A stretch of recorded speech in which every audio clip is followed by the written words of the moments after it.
King জং উনের বাড়িতে চীনের পররাষ্ট্রমন্ত্রী, ইরানের হাতে ট্রিগার, কাঁপছে আমেরিকা। উল্টে গেল দাবার চাল। পাকিস্তানে মার্কিন ভাইস প্রেসিডেন্ট ট্রাম্পের হার কি সময়ের অপেক্ষা? ইরানের $100 বিলিয়ন শর্ত, হরমুজ প্রণালী নিয়ে নতুন খেলা।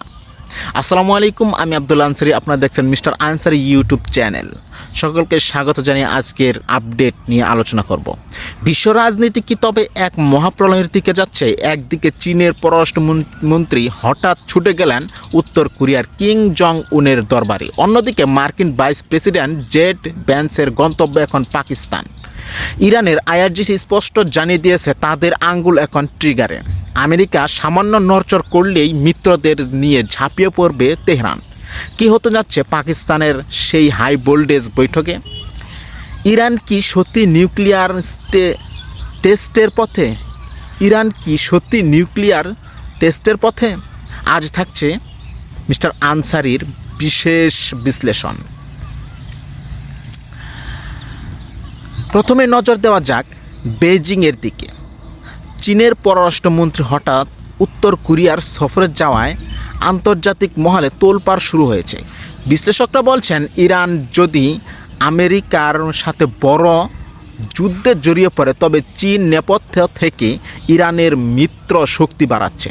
ইরানের চেয়ে উত্তর কোরিয়ার দুটি বড় অস্ত্র আছে, প্রচুর মিসাইল এবং পারমাণবিক শক্তি। প্রশ্ন উঠেছে, চীন কি তবে উত্তর কোরিয়াকেও এই যুদ্ধে নামাতে চাইছে?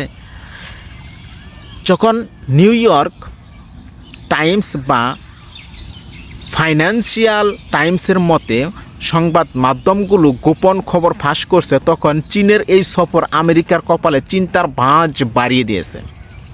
ট্রাম্পের হুমকি ও পাকিস্তানের মধ্যস্থতা, ডোনাল্ড ট্রাম্প এবং শাহবাজ শরীফের টুইট। প্রিয় দর্শক, ডোনাল্ড ট্রাম্প প্রচ্ছন্নভাবে ইরানকে পাথরের যুগে পাঠিয়ে দেওয়ার যে হুমকি দিয়েছিলেন তা কি তবে বুমেরাং হয়ে ফিরছে? ফাইন্যান্সিয়াল টাইমসের রিপোর্ট বলছে ট্রাম্পের হুমকি কাজ করেনি, বরং উল্টো পাকিস্তান এবং ফিল্ড মার্শালকে নখ দিয়ে বলা হয়েছে যে কোনোভাবে একটি যুদ্ধবিরতি করিয়ে দিন। এর মানে কি ট্রাম্প ইরানের কাছে নতি স্বীকার করেছেন? একদিকে বলছে মুছে যাবে, একদিকে বলছে মুছে দেবে, অন্যদিকে বলছে বৈঠক করো। এই দ্বিচারিতায় কি পরাজয়ের ইঙ্গিত? কাল ইসলামাবাদে হতে যাওয়া সেই বৈঠকের দিকে তাকিয়ে পুরো বিশ্ব। সেখানে মার্কিন ভাইস প্রেসিডেন্ট এবং ইরানের প্রতিনিধি দল মুখোমুখি বসছে। ইরানের শর্ত $100 বিলিয়ন ও হরমুজ প্রণালী। ইরান কিন্তু সহজে ছাড় দেওয়ার পাত্র নয়। তারা স্পষ্ট জানিয়ে দিয়েছে আমেরিকাকে তাদের পাওনা $100 বিলিয়ন ফেরত দিতে হবে। এটি কোনো সাহায্য নয়, বরং ইরানের তেল বিক্রির সেই টাকা যা আমেরিকা বছরের পর বছর আটকে রেখেছে। পাশাপাশি হরমুজ প্রণালী নিয়ে ইরানের নতুন ঘোষণা, প্রতি বছর $100 বিলিয়ন টোল আদায় করবে তারা। ওমানের সাথে মিলে পুরো প্রণালীর নিরাপত্তা এবং নিয়ন্ত্রণ এখন ইরানের হাতে। তেহরান বলছে তাদের শর্ত না মানলে কোনো আলোচনা হবে না। আজ আমেরিকা যদি এই শর্ত মানে তবে কি তাদের পরাশক্তির তকমা শেষ হয়ে যাবে?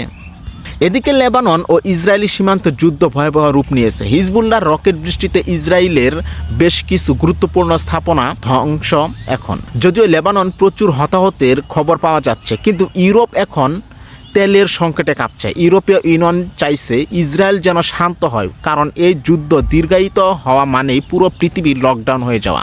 প্রিয় দর্শক, কালকের দিনটি ইতিহাসের পাতায় অত্যন্ত গুরুত্বপূর্ণ হয়ে থাকবে। পাকিস্তান বৈঠক কি শান্তির পথ দেখাবে, নাকি কিং জং উন আর ইরান মিলে নতুন কোনো ফ্রন্ট খুলবে?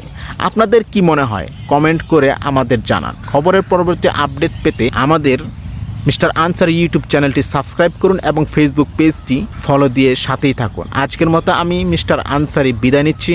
আল্লাহ হাফেজ।